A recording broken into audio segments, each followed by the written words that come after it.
Hey guys, this is Mr. LW1 here, and I'm just gonna make a review of my Peugeot Speedfight 2, and because unfortunately I'm gonna be getting rid of it, you know, old Peugeot. I don't really have a name for it, but yeah, I'm just gonna be giving you a small review, not too detailed, but yeah, I've had the bike since Christmas.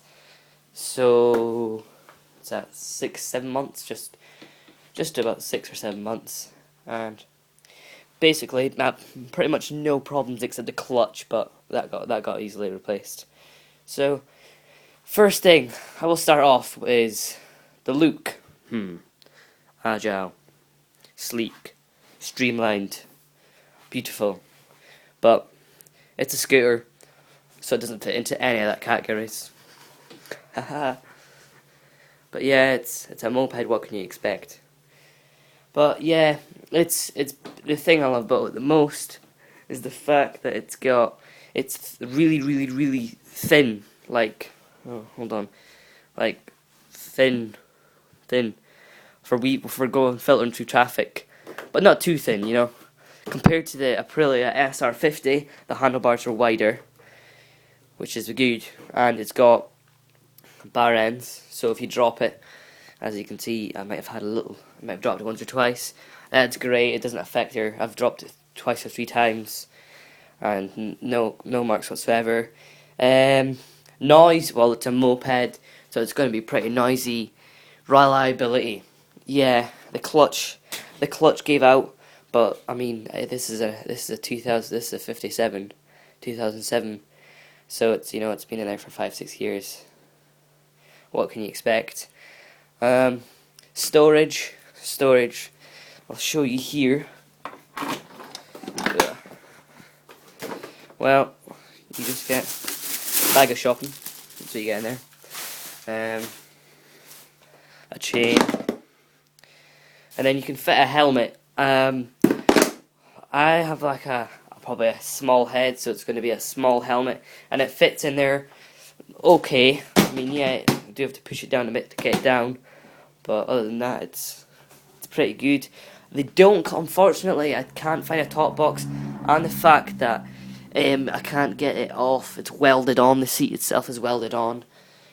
But if I could, I would have bought a top box by now for a school bag, etc.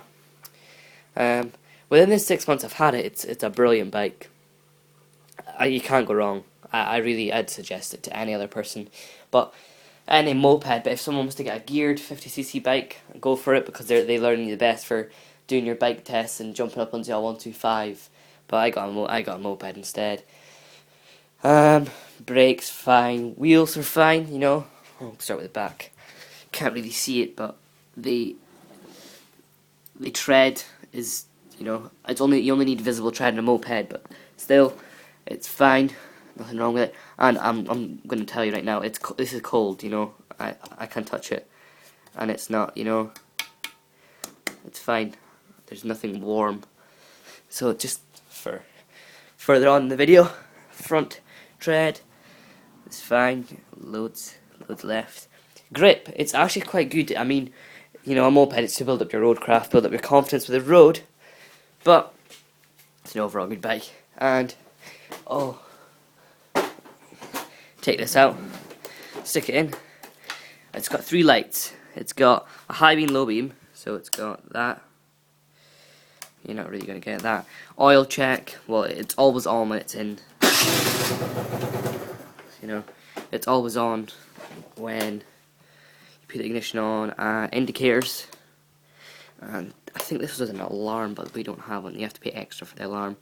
Fuel gauge normally sits about 2 bars below, 3 bars, 5 bars. What am I talking about?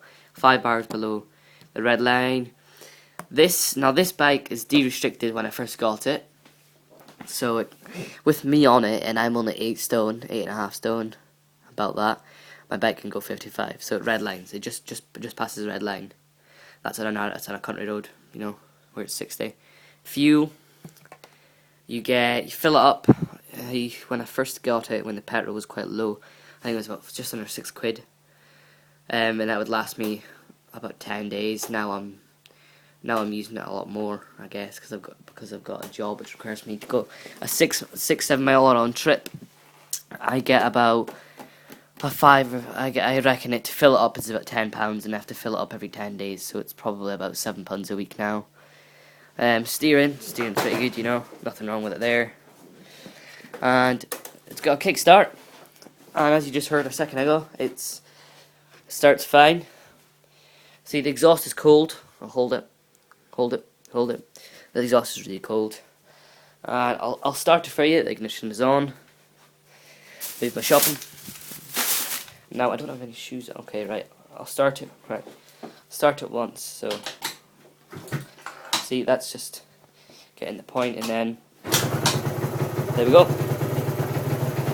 Starts fine. Everything's in working order. It's an all-around great bike. Yeah, not everyone likes to hear the sound of them, so I would recommend this to everyone. It's a great nippy bike. Gets through traffic well. I mean, I would actually get a 100 or 125cc version of this, but I've got a geared bike instead. God, mystery ready to be solved. And the controls start. The starter button. Now you have to have a brake, no matter what brake, it doesn't really matter. On when to start it, otherwise it won't start. Indicators, high beam, low beam, and horn. Use the horn quite a lot now because the drivers of today are pretty bad. Mirrors, good thing. But overall, a rating out of 10, I'd rate this bike a solid 8. Yeah, 8. Because there is room for improvement, but there is room for improvement in every bike. So here's some graphs. Yeah. So I'm gonna give it an 8 out of 10. The improvements would just be the top box. That's about it. That's the only thing I can think about. And it's a 2-stroke. Yeah, actually, bad things. You have to fill up oil. I've had this bike for 6 months, and you have to fill it. I have to refill the oil. I fill up to the top every 3 months, so it burns through oil like a bitch. But other than that, it's fine. So I've came off it once or twice. No marks. I got a mark there. That is the only visible mark. The whole thing dropped it twice because it was bad weather.